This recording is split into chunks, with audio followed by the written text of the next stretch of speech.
Hi, Ed from CellarHand here. Just looking at the 2021 releases from Airlie Bank. Looking at this one now, the 2021 Airlie Bank Pinot Noir. Tell us where we are, Tim, right now. Oh, where the action is. Just over the hill we have block 15 Pinot Noir on the left. Sorry, your left maybe. 115 clone and 777 clone, both planted in 2006. So they go down a north-facing slope. You might be able to see the tree line of the Yarra River. We've had the wettest October on record. So there's quite a bit of water about. But yeah, this is where it started and now it's where it's finishing. Yeah, we were just talking about the label as well. The Airlie Bank range had a refresh, like a very serious one actually. I love these labels from around about the beginning of 2020, I feel like it was. What was the inspiration for these ones? That for the uninitiated is a Bauhaus art design, which was I think synthesized in Germany in the 1920s. A bit of a post-World War I minimalist reaction to the times. I believe the Nazis actually criminalized Bauhaus, or certainly looked very seriously upon it. Right. Yes. Well, they wouldn't probably look very seriously upon this wine because it's it's very good. This is 2021, as I said, Airlie Bank Pinot Noir.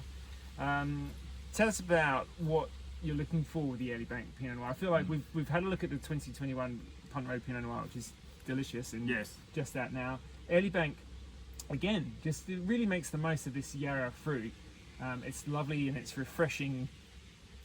Very charming spring Pinot, you always call it. At the moment, we're almost getting it out in the middle of winter because it's so popular. But at the same time, there's a very sort of deliberate view to what you're trying to give us to drink with this wine, I feel. And you've nailed it if it's deliciousness. But what else is it about this? Oh, look, I think the charms of pinosity, they just can't be underestimated, and they're so often lacking in wines at this price. So everything in the growing and everything in the making, really, you just say, how are we retaining, how are we enhancing pinosity? That almost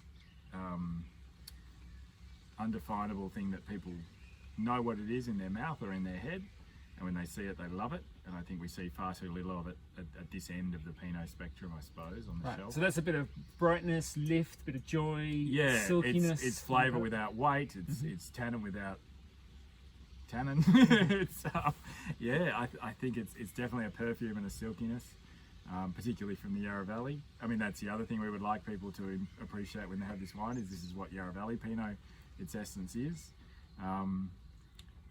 Unencumbered by oak, unencumbered by distracting dried out fruit characters. This is about brightness of fruit, suppleness of tannin, a little bit of bunch. And just the freshness of the vintage served up in spring. And I'd say, I mean, the red fruit here is absolutely singing. It's got this gorgeous, youthful charm about it. Very, very transparent kind of feel. Light in the mouth, but then, as you were saying, 2021 had this lovely, sort of almost invisible tannin. Yes. In that it doesn't seem to weigh down or sit around the gums that much, but at the same time it drifts through the palate on this one. It's more it's got a nice staining. I see it as like a dark chocolate, like just at when you have a super dark, really high quality dark chocolate, and it kind of hits you at the back, almost like a powder, and just reminds you that it's there at the finish. Yeah.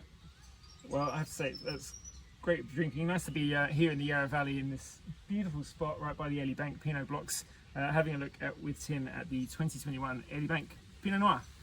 Cheers.